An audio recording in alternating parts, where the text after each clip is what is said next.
Hello everyone. अभी हम शुरू करने जा रहे हैं लेक्चर नंबर 4, जिसमें हम देखेंगे सेल इंजरी के बारे में और साथ ही देखेंगे सेल इंजरी कितने तरह का होता है, किन कारणों से सेल इंजरी होता है। आइए फ्रेंड्स, वीडियो को शुरू करते हैं। यहाँ पे आप सबसे पहले जो है डेफिनेशन देख सकते हैं सेल इंजरी का। It is defined as an alteration in cell structure और biochemical functioning resulting from some stress that exceed the ability of the cell to compensate through normal physiological adaptive mechanism. जैसा कि हम सब जानते हैं कि जो भी सेल है हमारे बॉडी का या जो भी लिविंग सेल होता है उसके अंदर बहुत सारे फंक्शंस जो है होते रहते हैं, मैकेनिज्म जो है वो चलते रहते हैं, बहुत सारे जो सेल साइकिल है वो चलते रहते हैं।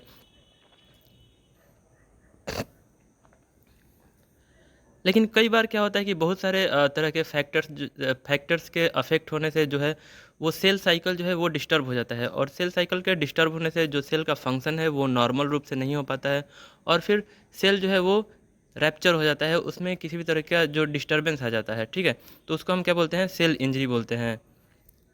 यहाँ पे आप देख सकते हैं कि अगर मान लीजिए सेल का कोई स्ट्रक्चर चेंज हो गया किसी वजह से, या उसका बायोकेमिकल फंक्शनिंग में किसी भी तरह का चेंजेज आ रहा है, तो ये सब जो है सेल इंजरी का कारण होता है। और जिसके कारण जो सेल का नॉर्मल फंक्शन है, नॉर्मल मैकेनिज्म है, वो डिस्टर्ब हो जाता है। अगर किसी भी सेल के अंदर इंजरी होता है तो वो सेल जो है वो प्रोग्रेस करके दो फेज में जाता है। या तो वो सेल जो है रिवर्स हो जाता है खुद को रिपेयर करके, या फिर वो डेथ फेज में चला जाता है। तो जो भी सेल के अंदर इंजरी हुआ है या तो वो रिवर्स हो सकता है या इरिवर्सिबल प्रोसेस में जा करके उसका डेथ हो सकता है। आप यहाँ पे फ्लो चार्ट देख सकते हैं सेल का जो डेवलपमेंट, सेल इंजरी का जो डेवलपमेंट है उसके बारे में। यहाँ पे आप देख सकते हैं एक नॉर्मल सेल है। नॉर्मल सेल के अंदर किसी भी स्ट्रेस के कारण जो है क्या होता है कि सेल इंजरी डेवलप हो जाता है, और सेल इंजरी डेवलप होने के बाद सेल जो है या तो रिवर्सिबल फेज में जा करके रिवर्स होकर के नॉर्मल फिर हो जाता है सेल, या फिर जो सेल इंजरी है उसके कारण सेल जो है इरिवर्सिबल फेज में चला जाता है, और इरिवर्सिबल फेज में जाने के बाद जो सेल है उसका डेथ हो जाता है। इरिवर्सिबल फेज में जाने के बाद जो सेल है वो दो फेज में डिवाइड हो जाता है, नेक्रोसिस और एपोप्टोसिस, जिसका डिटेल हम लोग आगे देखेंगे। इस दोनों ही फेज में जो सेल है उसका डेथ निश्चित होता है। आइए यहाँ पे हम देख लेते हैं कि नेक्रोसिस क्या होता है। Necrosis is one of the basic pattern of irreversible cell injury and death. Cell injury के इरिवर्सिबल फेज में क्या होता है कि जो सेल है उनमें इन्फ्लामेशन हो जाता है, और इन्फ्लामेटरी रिस्पॉन्स के कारण जो सेल हैं उनका डेथ हो जाता है।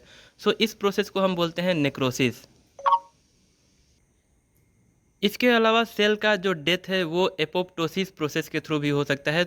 एपोप्टोसिस के प्रोसेस में जो सेल है वो खुद का सुसाइड कर लेता है।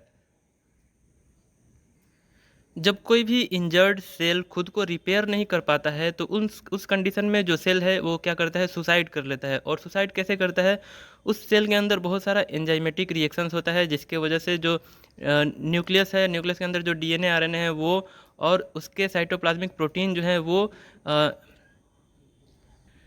डिग्रेड हो जाते हैं, और इस डिग्रेडेशन के कारण जो सेल है वो पूरी तरह से रैप्चर हो जाता है और फिर सेल का डेथ हो जाता है। इस तरह से जो एपोप्टोसिस का प्रोसेस है इसके अंदर जो सेल है वो खुद का सुसाइड कर लेता है, और नेक्रोसिस के कंडीशन में इन्फ्लामेटरी रिस्पॉन्स के कारण जो सेल है उसका डेथ हो जाता है। आइए नेक्स्ट देखते हैं कि रिवर्सिबल सेल इंजरी क्या होता है।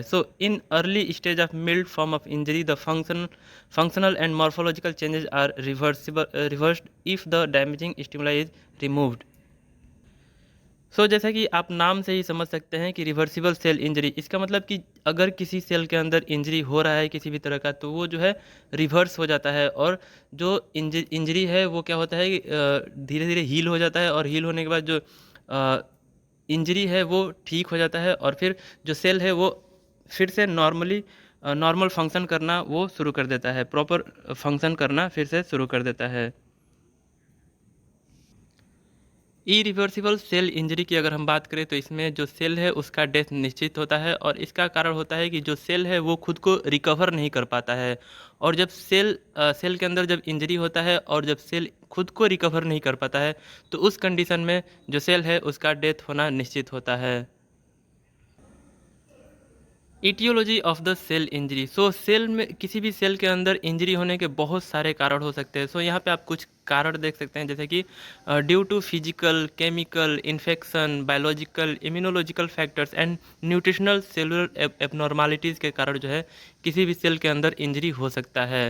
सो ये सारे जो है कारण हो सकते हैं किसी भी सेल के अंदर इंजरी होने के। सो इसमें सबसे पहला है acquired causes. So acquired causes of the cell injury are further categorised as. So इसमें पहला है ऑक्सीजन डिप्राइवेशन यानी कि हाइपोक्सिया, जिसे इस्कैमिया भी बोलते हैं। सेकेंड है physical agents, chemical agents and drugs, microbial agents, immunological agents, nutritional derangement, psychological factors, idiopathic agent. So इन सारे कारणों से जो है सेल किसी भी सेल के अंदर इंजरी हो सकता है।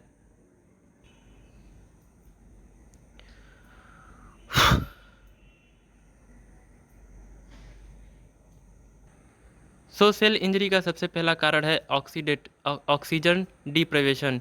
कई बार जब ऑक्सीजन की डेफिशिएंसी हो जाता है हमारे बॉडी के अंदर, तो जो बॉडी के अंदर जो सेल हैं उनमें ऑक्सीजन की रिक्वायरमेंट जो है वो फुलफ़िल नहीं हो पाती है, जिसके कारण जो सेल हैं उनमें इंजरी होने लगता है। और कई बार सेल में ऑक्सीजन की जो डिमांड है वो फुलफ़िल नहीं होता है, तो उसके कारण सेल डेथ भी कर जाते हैं। नेक्स्ट है फिजिकल एजेंट्स। सो डेफिनेटली बहुत सारे फिजिकल एजेंट्स हो सकते हैं, जैसे कि किसी भी तरह का मैकेनिकल ट्रॉमा है, जैसे रोड एक्सीडेंट हो गया या किसी भी तरह का फिजिकल अफेक्ट हो गया किसी बॉडी पार्ट के ऊपर, तो उसके कारण जो है सेल के अंदर इंजरी हो सकता है। थर्मल ट्रॉमा हो गया, जैसे हीट है, कोल्ड है, ठीक है, किसी गर्म चीज़ से जल गया या फिर किसी इलेक्ट्रिसिटी या रेडिएशन लग गया बॉडी के ऊपर, तो उसके कारण जो है सेल के अंदर इंजरी हो सकता है।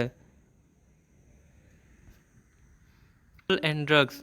सो जैसा कि हम जानते हैं कि हमारा बॉडी का नॉर्मल फिजियोलॉजी जो है वो बना रहता है तब जब हमारे बॉडी के जितने भी फ्लूइड्स हैं वो बैलेंस रहे।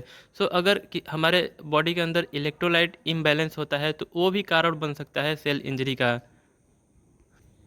इसके अलावा किसी भी तरह का पॉइजनिंग, जैसे कि आर्सेनिक, साइनाइड या मर्क्यूरी या फिर किसी सॉल्ट के कारण हमारे बॉडी के अंदर जो है पॉइजन इफ़ेक्ट हो सकता है, जिसके कारण जो सेल्स हैं वो उनमें इंजरी हो सकता है और फिर जो है सेल्स का डेथ भी हो सकता है। नेक्स्ट है माइक्रोबियल एजेंट्स। सो जैसा कि हम जानते हैं कि हमारे सराउंडिंग में बहुत सारे तरह के माइक्रोब्स जो हैं वो प्रेजेंट होते हैं, जो हमारे बॉडी के डिफरेंट पार्ट को अफेक्ट कर सकते हैं। सो जैसे कि बैक्टीरिया है, वायरस है, फंगस है, प्रोटोजोआ है, पैरासाइट्स हैं, ये हमारे बॉडी के अंदर इंटर कर सकते हैं या बॉडी सरफेस के ऊपर ही अफेक्ट करके जो है सेल को डैमेज कर सकते हैं, सेल को इंजर्ड कर सकते हैं।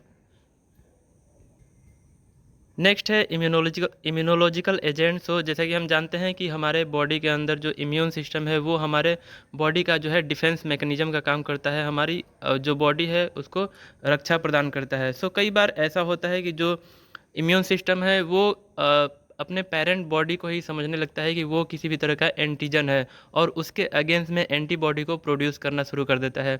सो उस एंटीबॉडी के कारण जो है वो क्या होता है, पेरेंट सेल जो है वो डैमेज हो जाते हैं, उनमें इंजरी हो जाता है और फिर कई बार जो है ऑटो इम्यून डिजीज भी डेवलप हो जाते हैं इस इम्यूनोलॉजिकल एजेंट के इंजरी के कारण। नेक्स्ट है न्यूट्रिशनल डी अरेंजमेंट। सो कई बार हमारे बॉडी के अंदर न्यूट्रिशनल जो रिक्वायरमेंट है उसके फुलफ़िल ना होने के कारण, न्यूट्रिशनल इम्बैलेंस होने के कारण जो है सेल्स के अंदर जो है डैमेज होना शुरू हो जाता है, सेल्स के अंदर इंजरी होना शुरू हो जाता है और फिर जो है सेल का डेथ हो जाता है। सो यहाँ पे आप देख सकते हैं बहुत सारे डिजीज़ दिए गए हैं, जैसे कि प्रोटीन की कमी हो गई अगर हमारे बॉडी के अंदर तो मैरेस्मस और क्वासियोरकर जैसे डिजीज़ जो है वो डेवलप होना शुरू हो जाते हैं। इसके अलावा मिनरल्स, जैसे कि हमारे बॉडी के अंदर जो है आयरन की कमी हो गई तो उसके कारण अनेमिया डिजीज डेवलप होना शुरू हो जाता है। जो आरबीसी है वो उनका डेथ, आरबीसी सेल जो है उनका डेथ होना शुरू हो जाता है। सो इस तरह से हमारे सेल जो है वो डैमेज हो जाते हैं बहुत सारे फैक्टर्स के कारण।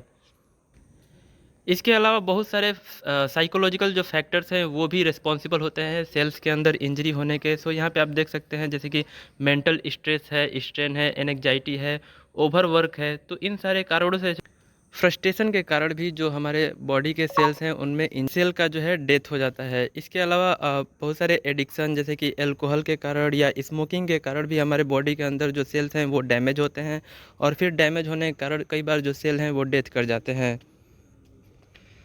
सो वीडियो कैसा लगा कमेंट करके ज़रूर बताएं, और अच्छा लगा तो वीडियो को लाइक करें और दोस्तों के साथ शेयर करें। साथ ही जो है किस टॉपिक पे आपको वीडियो चाहिए आप कमेंट करके ज़रूर बताएं। जेनेटिक कॉजेज भी रिस्पॉन्सिबल होते हैं हमारे बॉडी के अंदर सेल के इंजरी के लिए, और फिर जो है सेल को डेथ करके बहुत सारे डिजीज़ को हमारे बॉडी के अंदर डेवलप करते हैं।